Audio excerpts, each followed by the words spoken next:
This is Duke University.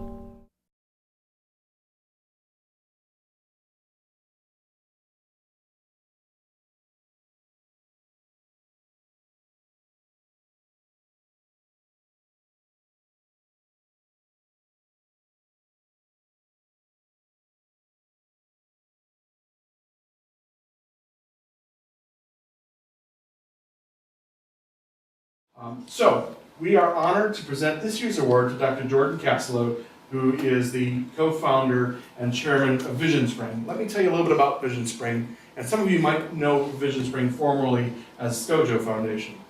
We've awarded this for their tireless efforts to improve the vision and economic opportunity in countries all over the developing world. Now, as you'll hear from Jordan in a few moments, more than 800 years after the invention of basic reading glasses, the majority of the world's poor still don't have access to them. Hundreds of millions of skilled workers, whether they're tailors, weavers, mechanics, farmers, and housewives, are unable to have and earn a livelihood because of this basic lack of vision, and therefore it degrades their ability to bring in an income, obviously resulting in impoverishment. So founded in 2001, the VisionSpring delivers affordable eyeglasses to some of the world's poorest, hardest to reach communities through an innovative business model that draws upon techniques and concepts from both the business world and philanthropy. And that's the spirit of our award tonight. By educating and empowering over 3,000 women to serve as vision entrepreneurs and equipping them each with the business in a bag, which is just an amazing concept, which contains proven products and materials needed to market and sell eyeglasses at affordable prices, VisionSpring is bringing dramatically improved vision to more than 350,000 individuals at the base of the economic pyramid, leading to significant improvements in health, income, and productivity in the world's poorest communities. To accept the award tonight, we have Dr. Jordan Caslow. Let me tell you a few words about Jordan, just as his background before we invite him up. So not only is the founder of VisionSpring and SCOJO New York, but he's also the founder of the Global Health Policy Program at the Council on Foreign Relations, where he served as an adjunct senior fellow from 1999 to 2004. He serves on a number of boards and advisory committees. A couple of them I'll mention is the Board of Directors for Lighthouse International and the Medical Advisory Board of Helen Keller International. He received his doctorate in optometry from the New England College of Optometry and completed a fellowship in preventive ophthalmology and his master's in public health from Johns Hopkins. He's the recipient of numerous awards.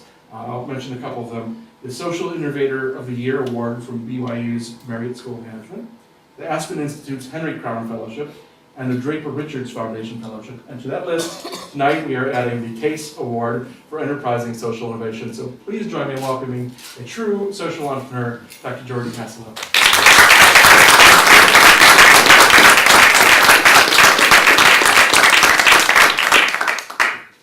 Thank you very much, Matt, for those kind words, that introduction. Thank you, CASE. Thank you, Salesforce.com Foundation, for this wonderful honor. Obviously, I'm accepting this honor on behalf of VisionSpring. This is not an honor to Jordan Caslow, it's to the organization VisionSpring. And as any social entrepreneur will tell you, one's success in this field is largely or almost wholly dependent on the people who end up working with the organization.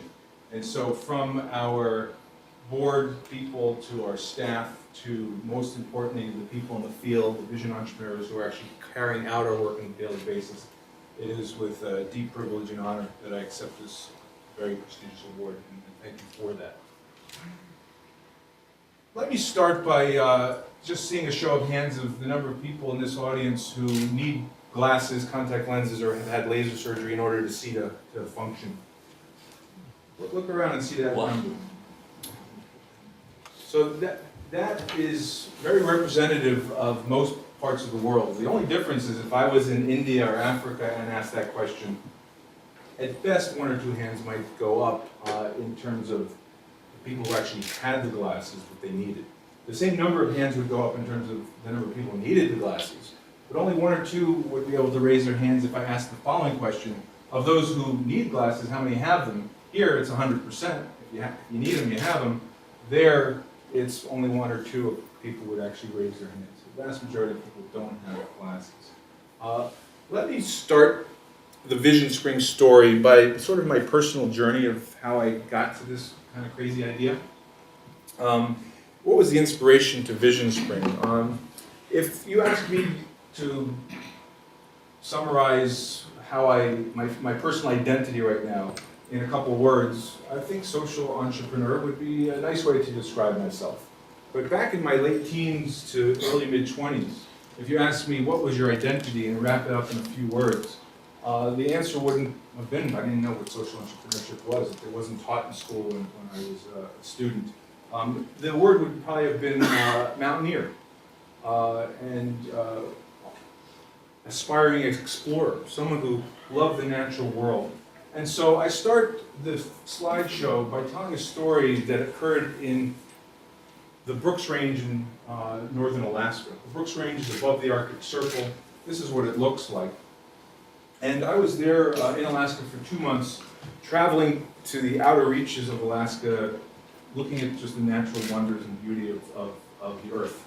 And we got to the Brooks Range, and we did a 3-week backpack. Now, the backpacks in the Brooks Range, you don't follow trails because there are no trails. It's got 17 million acres. There's one ranger that has the whole entire territory.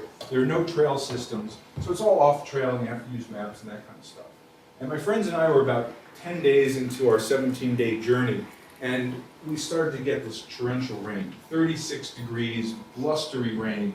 And the first day we said, you know what, we're just going to stay in the tent because it's just too nasty out there.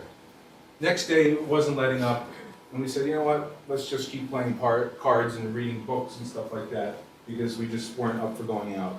The third day, the weather hadn't changed, but I just said, I got to get out of this smelly tent. This is just too much for any person to bear. And I said to my friends, I'm going to go back and climb one of those hills behind the tent. And if I'm not back in 3 or 4 hours, you can come and take a look for me. This is grizzly bear country and that kind of thing.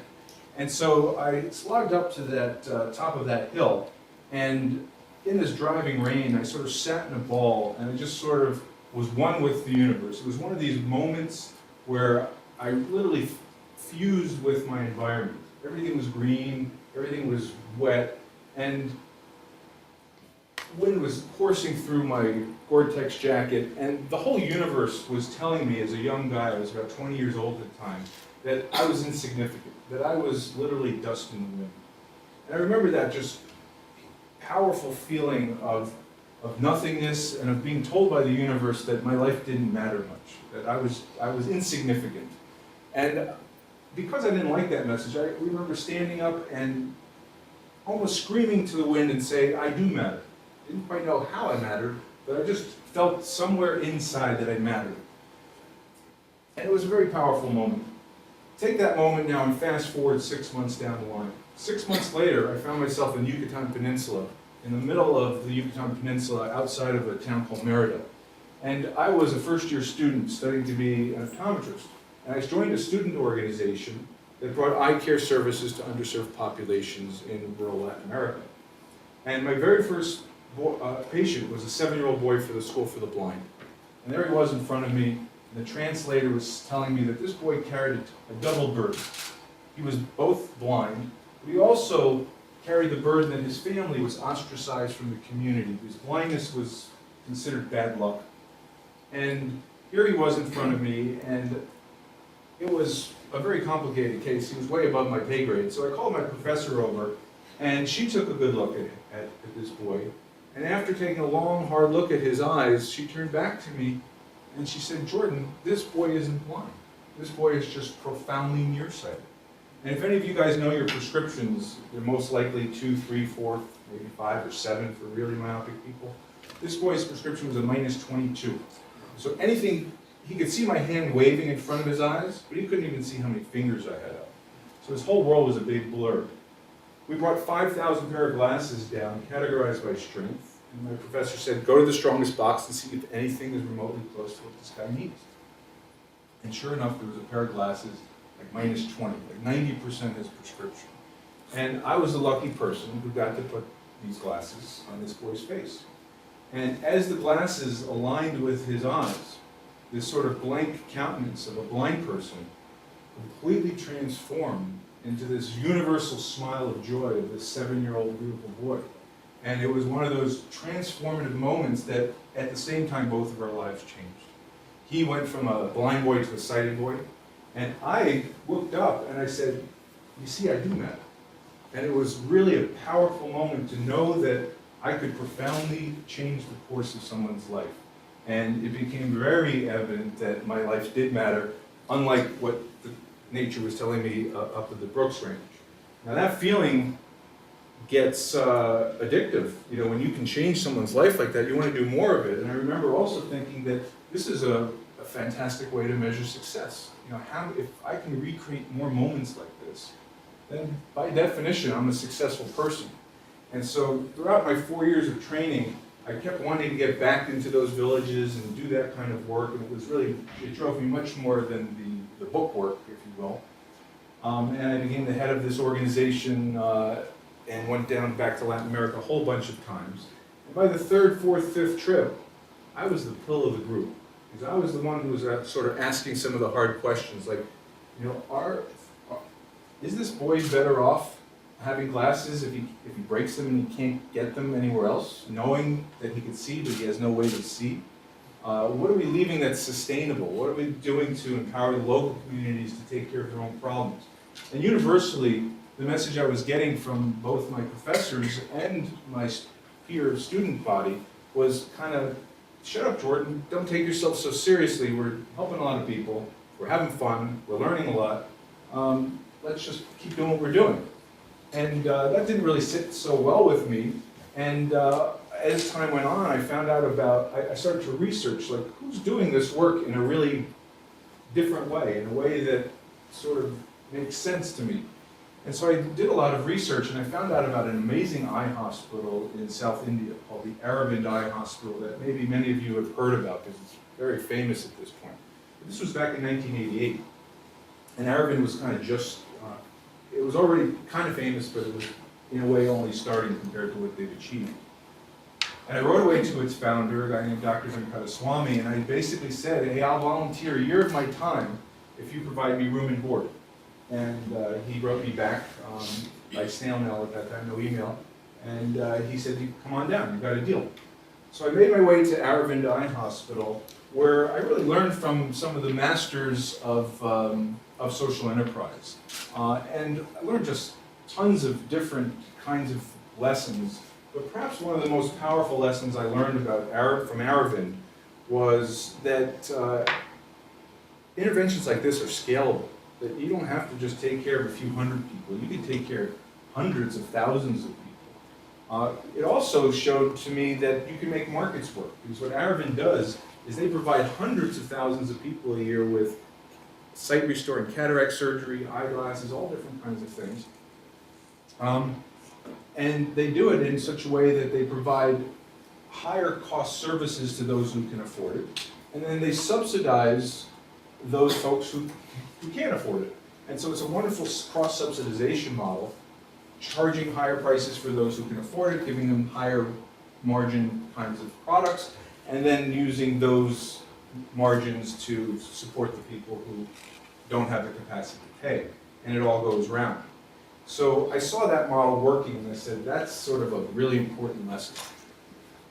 The other thing that I learned, both from this VisionSpring relevant, is that both in Latin America, where I was working, and in India, where I started to work, was that for every person who needed cataract surgery or glaucoma surgery, there were 50 people who just needed glasses.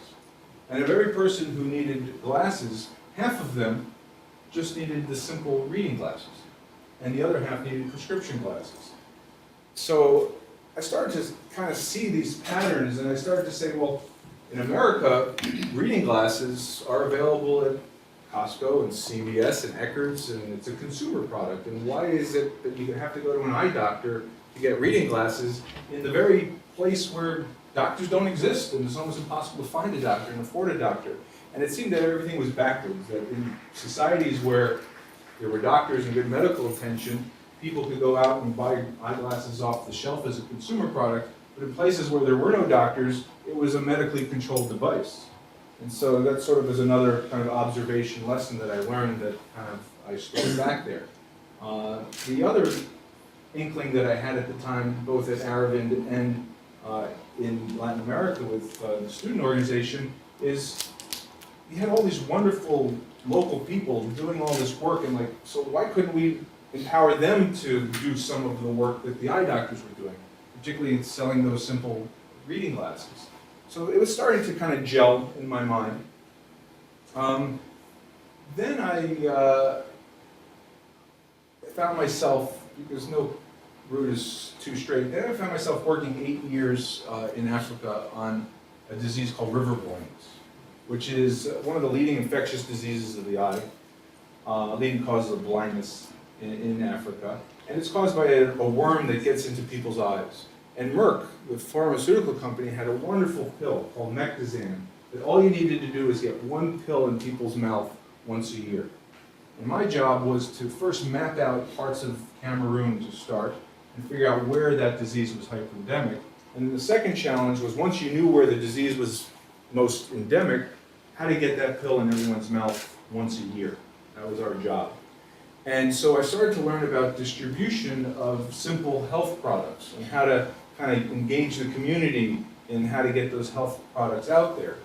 But the other message that I got from both Merck and the World Bank that was doing a lot of the funding of this was that they wanted these programs to be sustainable. So I said, okay, I get that. I've seen Aravind, I see how they sustain it. But you can't charge for the Mectizan. I said, okay, now I'm lost. You know, how are we going to make it sustainable if there's no way to charge for the Mectizan?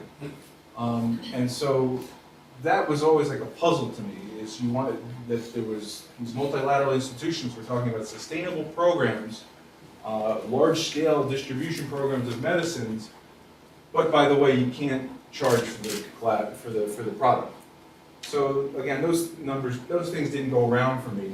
But what I did learn in Africa, working in so many communities in so many countries, was that when you talk to people and you ask them what they needed, there was always that universal list of things that they would list. And you could probably make, give me one of the things on the list. Potable water. Potable water. Who else has that? Would be on that list? Education opportunities for children. Better opportunities for children. Anything else? Shelter. Shelter, better housing. People are really fixated on roofs. It's a status to have a metal roof rather than a thatch roof. But then you ask them, well, I can't give you all those things. Healthcare, better opportunities for children, better water, better housing, all that kind of stuff. I can only give you, if you had to choose one thing, what more than anything would you want? And almost universally, I learned that people would say, well, I just need an opportunity. I just need an opportunity to earn a living. Because what they've realized in Africa, like so many parts of the world, was that people had moved from subsistence societies to cashless societies. And that in order to get the other stuff on the list, the water and the better education and the better health, they needed cash, they needed money. And so what they really wanted was that. They wanted to be self-reliant. The other thing that I saw was that there was a lot of people sitting around not doing a heck of a lot. There was a lot of underemployment and unemployment. And particularly women were just not being engaged. And they were the power of the women, which is so prevalent, particularly in Africa. They do everything. But from a commerce part, they really weren't being engaged. There was a lot of incredible untapped human resources. And so I started to sort of put that into my thinking, saying, okay, there's lots of people who are losing their ability to work because they can't see because they just need glasses. Lots of people who are underemployed or unemployed. Lots of them are women, and all the research, I read all the research about how if you give women access to capital and education, good things happen, and I bought that because I saw that to be certainly the case. And so the VisionSpring model started to gel. And as Matt mentioned, yet another detour, because I was a little thick, it takes me a while to get to where I end up going. I spent 5 years working at a foreign policy think tank, trying to make arguments of why health was important to U.S. foreign policy. And I had a thesis that it was important for security reasons, economic reasons, and leadership, humanitarian reasons. And if we kept just talking about the humanitarian reasons, it would never get on the agendas of the prime ministers and the finance ministers and the people who actually had the power. And so we had to frame it in such ways that it was insinuated into their interests and into their agendas. And so I spent 5 years writing white papers and talking to Congress and thinking about all this stuff. And the thing I was most convinced about was the economic argument, that health and economics were just directly linked. And so then after 5 years of being at the council where it was a 30,000-foot kind of ivory tower place, I sort of missed those days of being in the rural parts of Africa and actually doing stuff. And so that's when the whole idea of VisionSpring, or then Scojo, started to really form. And I sort of had all these experiences that I just shared with you. And I wanted to put them all together. And I sort of said, well, why couldn't we just train local ladies to start small businesses, arm them with a little backpack that had all the contents for their business, our business in a bag, and train them to sell the glasses to the skilled workers who are losing their economic livelihood, the weavers and the tailors and the artisans. So as the senior fellow for global health policy at the council, I got invited to Mr. George Soros's house for a thing he was doing on AIDS. And I got there early, this palatial place on Fifth Avenue. I walk into his living room. I got there a little early, intentionally, because I figured that would be my best chance of meeting him. And he was there with one other person. And I joined the circle, and he turned to me and said, who are you and what do you do? And I told him officially I'm here representing the Council on Foreign Relations, but what I really want to do, and I gave him my elevator pitch for VisionSpring, or Scojo at the time. And he asked me 3 or 4 questions. He goes, are you sure that's really a problem? It seems too simple. And I said, I've seen it with my own eyes over the last 2 decades, so yes, it's definitely a problem. And after 3 or 4 more questions, he literally turned to me and said, do me a favor, call Stuart Paprin tomorrow, who's one of his big guys at his foundation, and tell him I want to give you $50,000 to test that idea in Nigeria. I said, you're serious? I said, yeah, I'm serious. So the next day I call Mr. Paprin and I say, hi, I'm Jordan Caslow. Don't quite know how to tell you this, but Mr. Soros told me to tell you to give me $50,000 try something in Nigeria. And Mr. Paprin was nice enough not to hang up on me, and he invited me in, and we had a long talk, and he said, I think that's a great idea, but I think given where we are as an organization, Nigeria is not the right place. Would you consider doing it in India? And I had obviously spent a year in India, and I said, I think that would be a terrific place to test it. And that's where we tested our first business in a bag with 18 women. 6 women made some money, 6 women more or less broke even, and 6 women lost money. And so that's sort of the, if you will, the story of VisionSpring. There's other chapters that I left out, but I don't want to blab up here all day, and I want to get to a Q&A session at some point. So I'm going to move on. So here's the problem. There's 400 million people who can't see to work. They lack access to glasses. VisionSpring provides them through our Vision Entrepreneur, the women in the blue. The economics are down on the bottom. The glasses, the average retail price is around $4.50, lower in some places, higher in others. The increased net earnings per year by our customers is estimated around $106, and we can get to that model. Actually, Greg, you've helped Graham and others kind of create that model. So it's been vetted, and it's I think a lot of really reasonable assumptions that we're still working on. The dollar income to the Vision Entrepreneur, and the $1 to $2 income to VisionSpring and/or our partners. So that's just briefly how the market works. This is the next slide. It goes a little more detail. So we manufacture the glasses. We charge $2.50 to our partner organization or to our Vision Entrepreneur. So in this model, let's just go right to the Vision Entrepreneur, because the cause for hope is sort of the next iteration. So far, I've only explained that we put women into business selling glasses, and that middle group is the next chapter of the story. So we land the glasses and sell them to the Vision Entrepreneur for $3.50.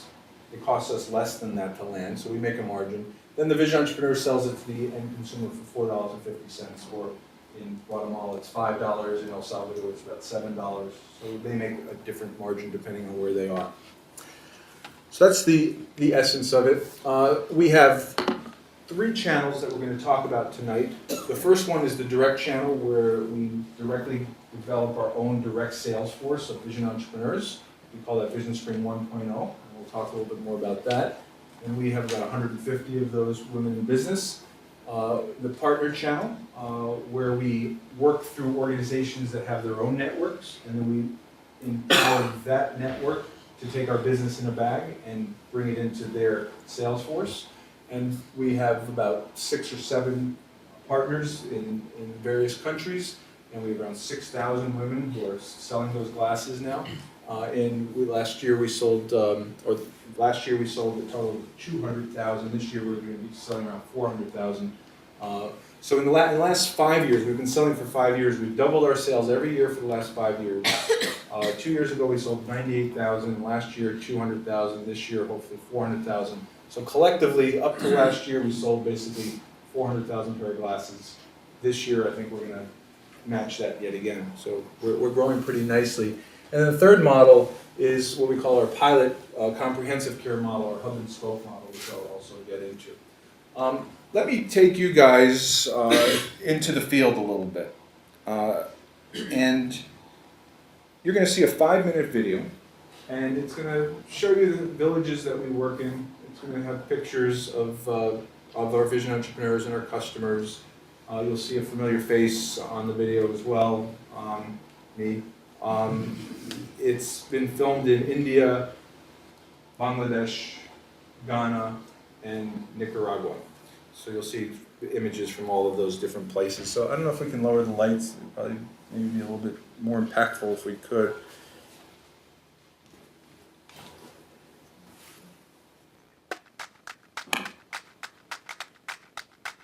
Imagine if there was a way to double someone's working life, lift them and their families out of poverty, and help them live up to their full potential for just $4. That's what VisionSpring does every day, by providing simple, affordable eyeglasses to people who earn their living with their hands and their eyes.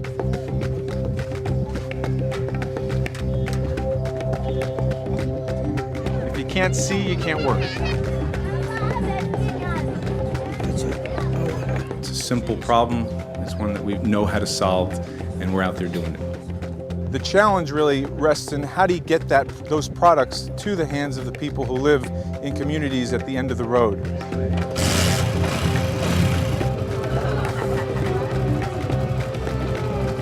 El de arriba no trae aumento, es un refrescante para su vista.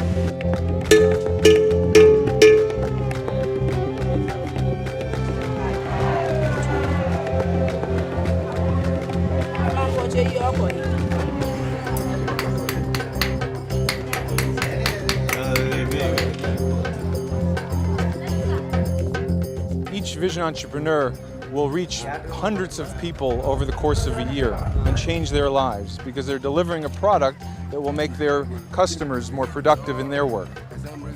Seeing our vision entrepreneurs and district coordinators in action, it's frankly a dream come true. We started with 20 vision entrepreneurs, trying to do everything ourselves, and we quickly realized that the size of the problem was too big for a small organization to handle on its own. We needed help. We needed to partner with organizations that had deep infrastructure and deep relationships in the communities where they worked.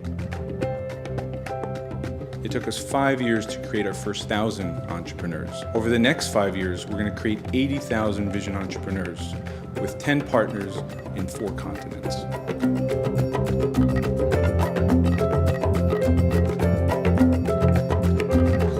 The best example of how our franchise partner channel can scale is with an organization called BRAC.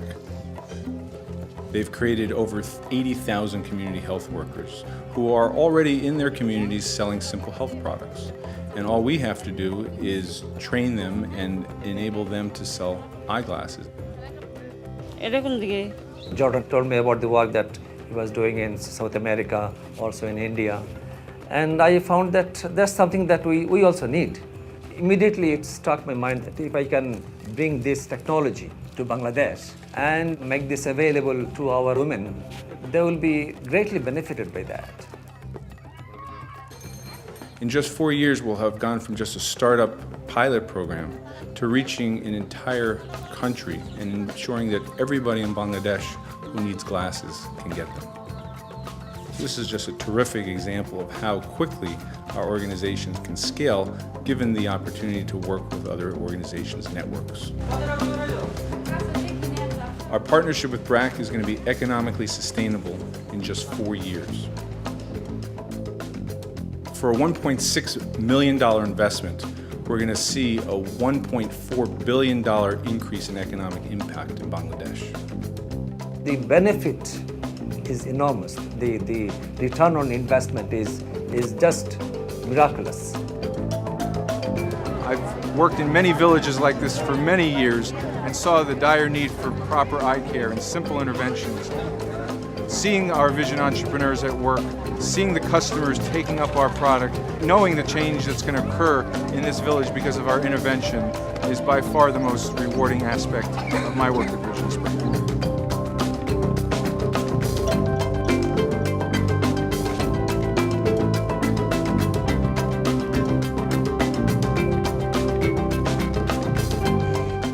With VisionSpring, you can change a life for as little as $4.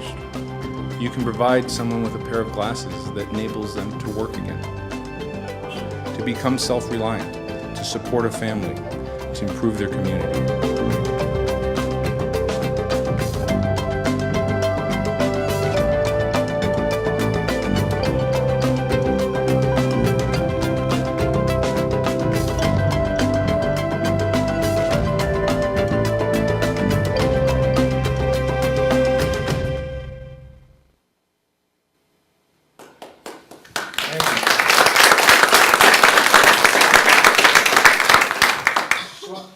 Sensitive to time because I know we're going to be breaking at 8, and I'd like to also take some questions from the audience.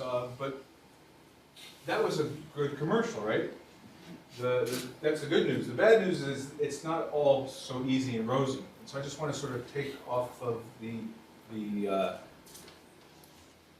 sales pitch and tell you some of the challenges and some of the things that we've learned because we've had a lot of lessons. We've had a lot of successful failures, is what I call them, because the model that we're working on now is very different than the model that we started with. So the first model that we worked on is the 1.0 model, where we had the idea of training women to start businesses with this little backpack. And great story, and got us a lot of press and got us into business, but the challenge was that the majority of women couldn't sustain that business. That they would go into their communities and they would have a nice bump. They would get sales going, they'd get all excited, they would sell them to their neighbors and their families and their friends. But then their territory would be somewhat confined, and then 6 months, 8 months later, their sales started to go down. It had to do partly with it got harder to sell once they used their little social networks. It was partly that this is not a fast-moving consumer good, so a person's not going to buy a pair of reading glasses every 3 weeks like they might with soap and shampoo and other kinds of things that you see in the developing world. So the 1.0 model had some great lessons. We learned that people would buy glasses. We learned that they would buy them for about 10% of their monthly income. We learned that they would buy them from women from their own communities. But we also found that it was really hard to sustain and scale. And just like any company, realized that a direct sales force is the most expensive sales force. And so we weren't going to be able to scale the way we wanted to scale. And so that's when we went to the 2.0 model. So these are the positive and negative outcomes. And so that's what took us to the 2.0 model, which we saw in the video, which is the BRAC model. And again, lots of good news there. We're able to scale a lot faster. We're able to partner with world-class, well-recognized organizations. We're able to get our product into a basket that's more distributed so the women can make a living on a more sustained basis and not depend just on our product to earn their living. We're able to keep our fixed cost structure down by franchising our idea to other organizations and using their fixed cost structure to grow from. So those were all the good things. The bad thing is that if things aren't going well, so if some months we don't hit our target at BRAC, well, what do? Who do you call? Where's your leverage? You don't really have much leverage because you don't own it. It's a multi-line independent sales force. And so Are they taking your product out of their bag first or seventh? Is your product ever getting out of their bag? These are kind of things you don't have as much control over when you're working with an independent sales force. And so, although BRAC continues to grow really nicely, and it's been very successful, and we plan to probably most of our growth over the next 3 years is going to come from BRAC and other BRAC-like organizations like SEWA in India, Women's Development Business in South Africa. We don't find that we want to put all our eggs in that basket, because there are only so many organizations like that around the world, and once we exhaust them, we won't be able to scale up closer and closer to those hundreds of millions. That might get us into the millions, but it won't get us into the tens and 20s of millions. And that's what we want ultimately. So we're looking for our next model, which is our 3.0 model, which we call our hub and spoke model. And the genesis of the hub and spoke model came from really what we saw happening in El Salvador and India somewhat organically. Our vision entrepreneurs really liked their work, and they were doing okay with it, but one of the complaints that they had was that for every person I help, there's another person who complains that I can't help them. So, as I was mentioning before, half of the people who need glasses need just the ready-made ones, but the other half need prescription ones. And so, a lot of times, these women were putting together these camps like you saw, and people would wait for 2 to 3 hours in the hot sun to get screened, and half the people were turned away saying, sorry, we can't help you here. And so that was a frustration, and that was also kind of dragging our brand down a little bit locally. So the women in El Salvador said, well, what if we sold a $1 voucher that entitled that other 50% to go to our office once a month and get a proper exam from an optometrist and get a prescription pair of glasses? And so they started to test that, and the women used it as a new way to get revenue. They made another $1. The customer then could get access to the optometrist, and the optometrist would then sell them the glasses. And we started to see that the optometrist was selling them glasses for $25, $35, $40, $50. And we started getting a little jealous, like, we're selling glasses for $5 and $7, but these people are, these poor people are spending 10 times that, and the optometrist is keeping all the loot. And so, with the help of Matt and others down in El Salvador, we started to look at the value chain and say, how can we capture some of that margin? And so now we've structured it such that we now hire the optometrist, we have our own frames and lenses, and we're using that as the hub, and the vision entrepreneurs act as the spoke. And so these women are case finding in the villages, selling the simple products that can be sold right at the village level for a very low price. And for those people who need more advanced care, they come to the hubs, and they're buying higher margin, more value add products in many ways. And so we're starting to see potentially, going back to Aravind, sort of a cross-subsidization model starting to form. And that's really interesting. And so let's see how that plays out. Now the advantages are some of the things that we just talked about. It's more sustainable, it's less dependent on the partner sales, and we can affect the change that we want more directly. But there are some challenges. It's hard sometimes to find skilled staff. Quality control becomes more critical when you're dealing with more complicated prescriptions, and the products are more complicated. The other challenge that we were talking with Professor Dees about, and he rightly pointed out, is that we may start getting some pushback from the local ophthalmologic and optometric societies, because we're starting to get into their sweet spot economically, starting to compete with them. So that's a risk of this model as well. So that's sort of the evolution of our business model from 1.0 to 3.0. Each one of those is still alive in some form or other. Our scaling strategy right now is 2.0 and 3.0. Our 1.0 model is really operations research, if you will, analogous to a corporate-owned franchise store where we test new products and we test new sales techniques and marketing ideas. But so they're all still alive to some degree. This is some representation of our support, the most important one being right in there in the middle. We added that just the other day.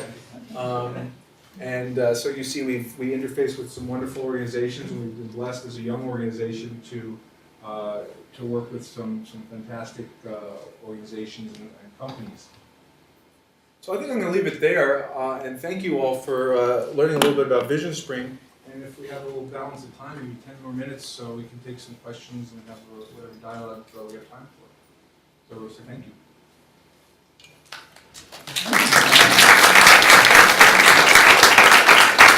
So you mentioned that in the 1.0 you had one of the challenges was a market challenge, that these women sold to their networks and then the sales got down. And that's a problem that, I mean, I work with entrepreneurs of this size back in Colombia, and their markets are very reduced. Their friends, their villages. How do you go beyond that problem? Because, you know, they don't have access maybe to larger markets or to go to trade fairs or go beyond their villages. And I think that's one of the challenges of microfinance as well, that these micro entrepreneurs just sell to their friends or to the networks and then what? So how do you go beyond that? Yeah, it becomes difficult. I think it depends on what you're promising them. You know, if you're promising them a full, sustainable livelihood, very different than if you promise them a way to add value to their community and develop additional income for their family. And over the time, we've couched it more of the latter. That you're both doing a social service by providing vision and enabling your neighbors to work more effectively. So part of the motivation and what makes a good vision entrepreneur versus one who's not such a good entrepreneur is that they are socially motivated as much as being motivated by the cash opportunity. So by stressing the good that they're bringing to their community is one important component. The other important component is to just be upfront with them and saying, this is not going to necessarily release you from poverty, but this is going to be a nice supplemental way to make some living, some income, so you can maybe buy your children more books and get them the health care that they need, and be realistic at the beginning. The other thing that we've been trying to do is trying to increase their basket of goods. So in the beginning, we were just providing them with reading glasses, and that only provided them with certain semblance of income. But then we added sunglasses, because a lot of people needed the sunglasses, and those helped increase their income. And now we're giving them a piece of the prescription eyeglass market by both the dollar that they get from the voucher, but then the voucher has a code on it that is the woman's code, and she gets a cut from the glasses. And we're still kind of working out, we don't have the exact formula, but they've been getting $2, $3, $4 for each $25 expenditure, so 10% or so of the eyeglass expenditure. So we're able to increase her income through those methods. But I think inherently it is one of the challenges of working in very distributed, underpopulated communities. Do you envision VisionSpring reaching full sustainability at any time in its existence? The answer is that is our objective. We're far from it right now. In our first year of sales, we covered around 2% of our overall costs through sales and 98% through donations. This year will be closer to 25-75.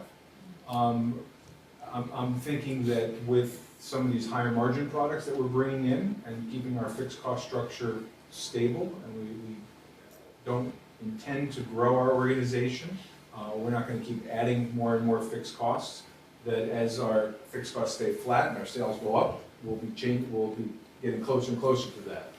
So I can't give you a promise of when it's going to happen, but in our conversation at the board level and sort of if you're imagining where we're going, we often talk around the next 8 years is when we'd like to go from 25 to 100%, and we'll see where it goes. But we think we're going to get close.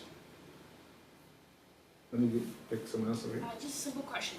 Have y'all partnered with Doctors Without Borders or any other large-scale initiative like that in terms of distribution? Yeah, we haven't partnered with Doctors Without Borders. We have partnered with BRAC. Many people don't know, but BRAC is actually the largest NGO in the world. They have programs outside of Bangladesh. They've got programs in Pakistan and Afghanistan, Uganda, and Liberia. They've asked us to go to other countries.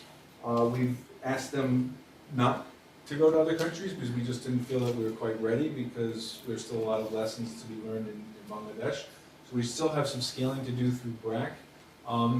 It takes a very particular type of organization to be successful with what we do. And an organization like Doctors Without Border, although it has a nice network and it has a nice reach, really has had no experience inventorying health products and selling health products and putting people into business.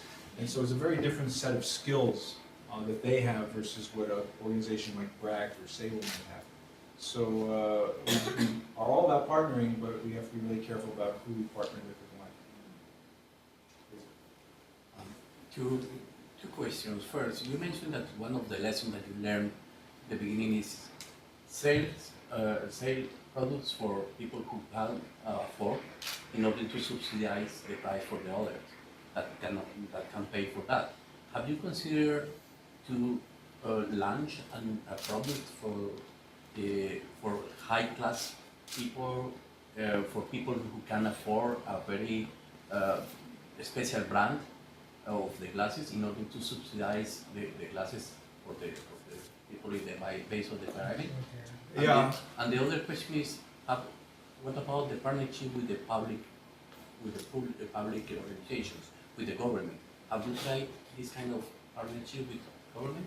I'll answer the second one first, but that's a quicker one. The answer is we've had, at this point, no partnerships with any governments. Not by design, but just we haven't had any opportunities to do so. We are looking to do some work with the Inter-American Development Bank and getting some multilateral kind of funding. We haven't worked with the government directly, but we're open to that because I think ultimately to really scale, you need to engage both governments and multinational companies, and that's sort of something that we're work toward once we have our model really tight. In terms of the first one, I mentioned in my talk that I left out a few chapters, and that was one of the chapters that I left out. In fact, when we started VisionSpring, it was called SCOJO, and SCOJO had two parts to it. It had a for-profit company and a non-profit company. The for-profit company sold really high-end, really fashion-forward reading glasses to places like Saks Fifth Avenue and Neiman Marcus, and provided 5% of its profits to the foundation. So the SCOJO Foundation became VisionSpring. We sold the company SCOJO around 2 years ago, and one of the lessons that I learned there was that you get good at what you do. And so what I was finding myself getting good at was talking to buyers at Saks and determining which red goes with which scarf. And that wasn't really why I started this thing. And so it ended up kind of taking a lot of my time off of the whole reason why I started it.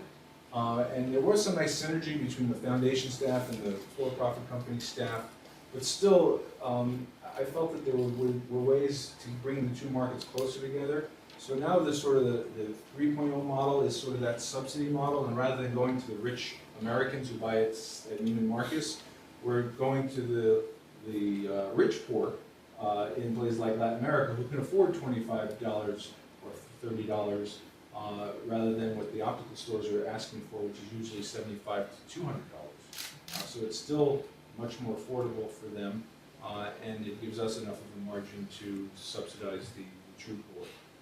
So it's a little bit of a closer link between the subsidized market, like Aravind was doing, and and the real rural poor. Any questions on this side? This is a very unactive side of the room. Why is scaling so important to you? I mean, you could make the judgment that we can find some optometrists in some countries. We don't have as much trouble with the human resource there. We can serve people more widely and more deeply and well. And isn't that a good thing? Isn't that maybe better than trying to serve people in a lot wider geography, perhaps more shallow way? Mm-hmm. Have you made that kind of calculation? I want to make sure I really understand your question. Because the why scale is one question, but then the second part was a little different in my mind. So I just want to make sure. I mean, you're trying to do good. Right. And so There, a lot of organizations are very enamored with scale. Yep. And I'm not sure what's driving it in your particular case, but Right. often it's driven by funders and donors and so forth. Right. Or often it's driven by economies of scale. But Right. if we can get a lot larger, we can potentially serve people more at lower cost and more efficiently. Yeah. And that may be the reason why you're seeking that. But if it's not done in a really efficient way because of the problems you've had with 1.0 and 2.0, and you can do 3.0 really well and serve more people in less markets very, very effectively, Right. is that a better way for you to be going? Yeah.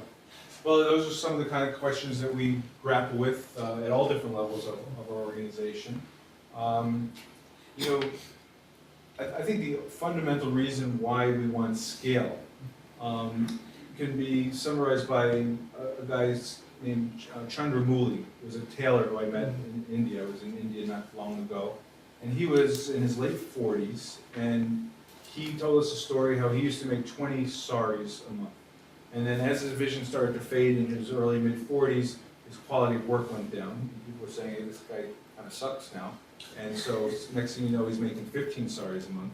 And he told us the whole story about how his business went from 20 to 10 saris, how he was a few months away from having to close his store, and how Ramadevi, that woman who was on the motorcycle in the film, found his shop, did her job, and sold him a pair of reading glasses, and within an instant, he was able to see back like he used to, and his quality of work went right back up. And we reached him in time before he went into a cycle of poverty. And the reason why we're desperate to scale is because there's millions of stories like that every year that's happening that we don't catch in time. I just happened to meet Chandramouli and hear his story, and we caught him on time. But literally, there are millions of guys like him who are cycling into poverty for both themselves and their families totally unnecessarily. And unless we can get scale, we're not going to be able to impact a lot of those people. So it's really for social impact. It's really for social impact. Yeah. And then as you scale, there are some business imperatives, and we're able to drive our margins down and all those other good things. But the true purpose of scale is to make sure people aren't going the fate that Chandramouli was going to go. I had a question that ties in exactly to that example you just shared. Are you all able to or trying to track any of the outcomes of the work that you're doing, like getting kids in school and learning, or transforming job opportunities and income in the We are to some degree. We're doing some really interesting work with the University of Michigan School of Business, a guy named Ted London, who maybe some people know here, with impact assessment, and we're looking at a whole bunch of different measures of economic impact, quality of life impact, social connection kind of impact. So we do some of that.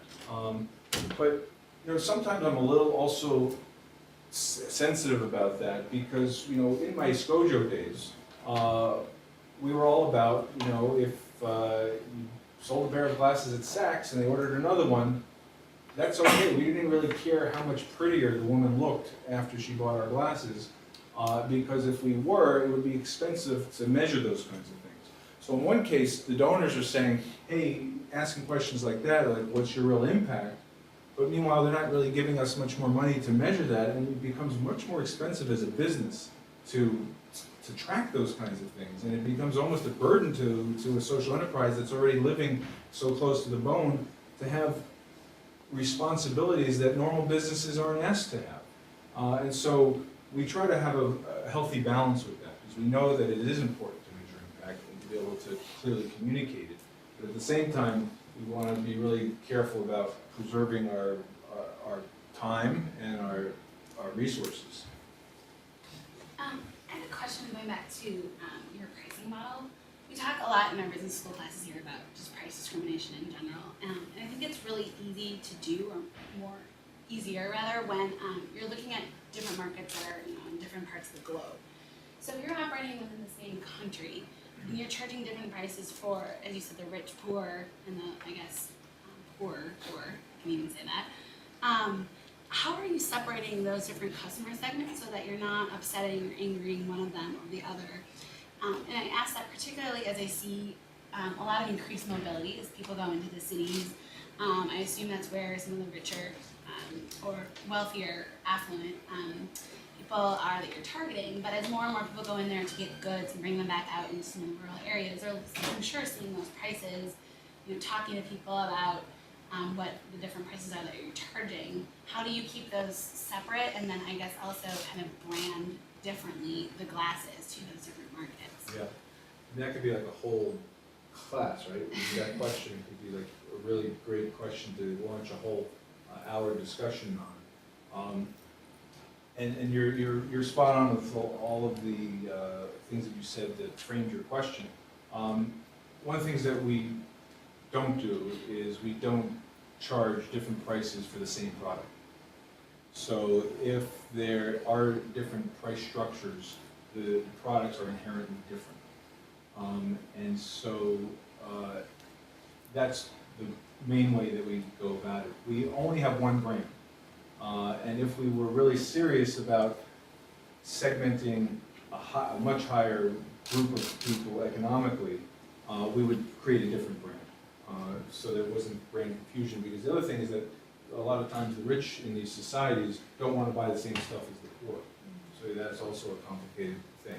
But generally the higher margin products that we sell are really the prescription products, but our ready-made reading glasses that are sort of the core of what we've done historically. Whether you buy them in rural Andhra Pradesh or in Hyderabad, they'll be the same price. But they're distinguishable enough that there is a difference to the consumer in terms of the quality.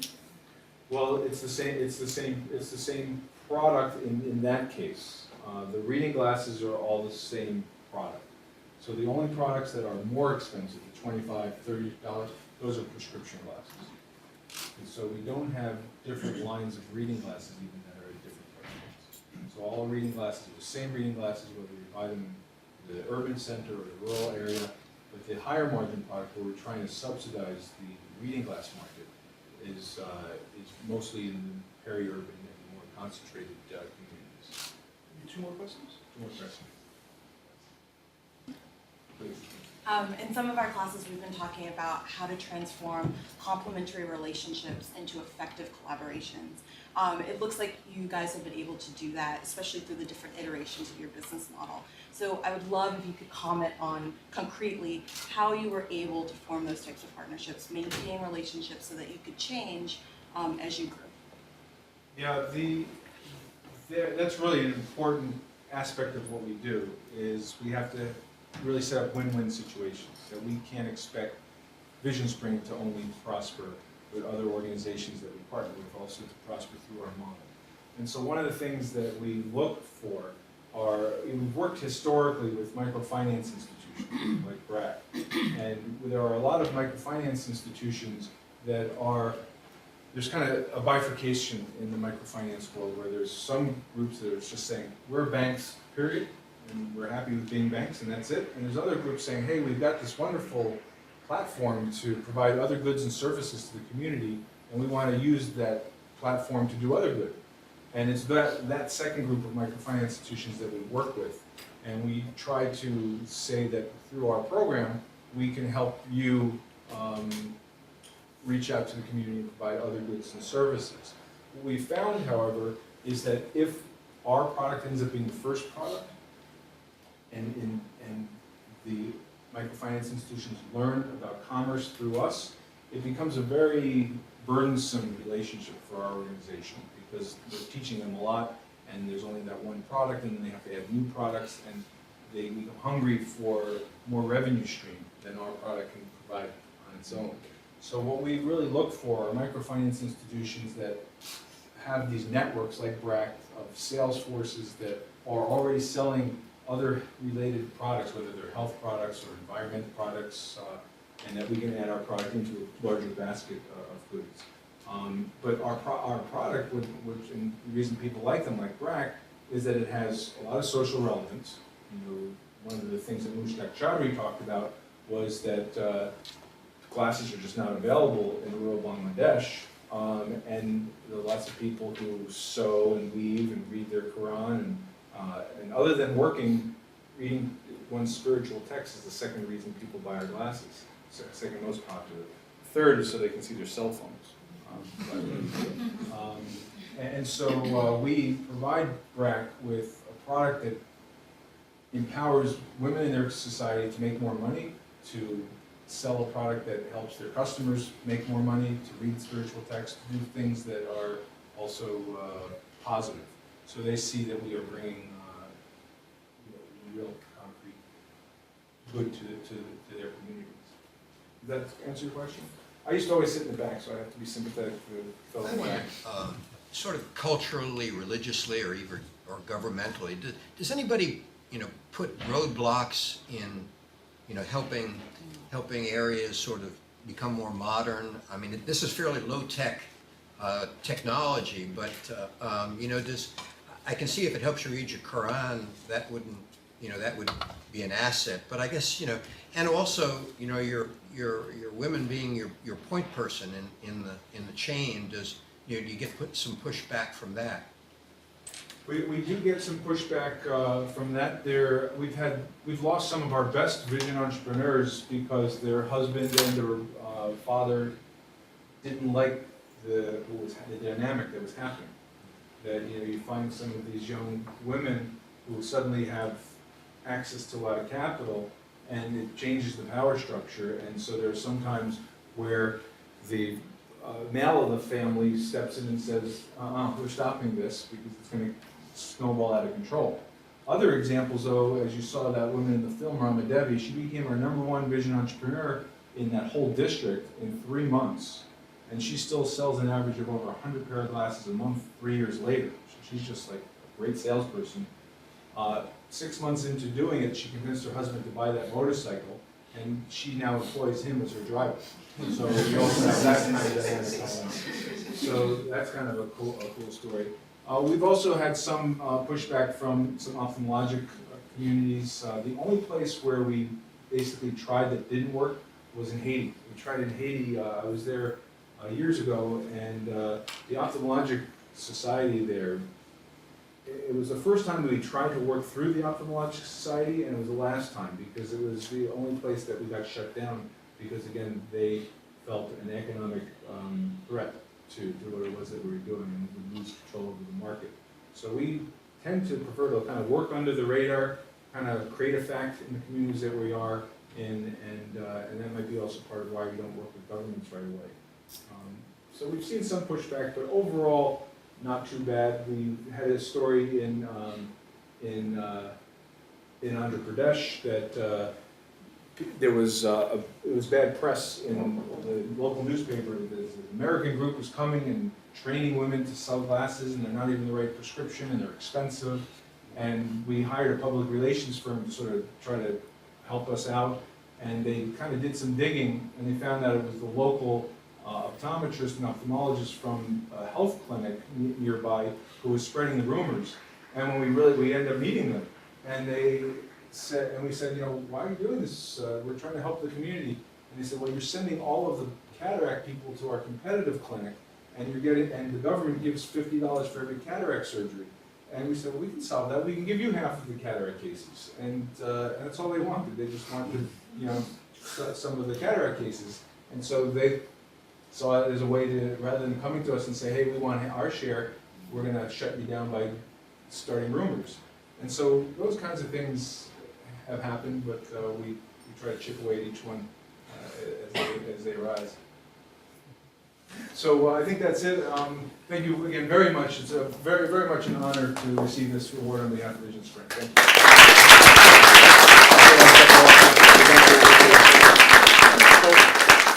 We have I don't know if you had a chance to look at it. It's actually a great plaque. It says the 2010 Award for Enterprising Social Innovation presented to VisionSprings for sustained efforts to promote the entrepreneurial pursuit of scalable and enduring social impact from Salesforce.com Foundation and the Center for the Advancement of Social Entrepreneurship. And I will say this is made from recyclable materials, recycled glass, recycled wood, from Urbana Design. So thank you, George. Thank you very much.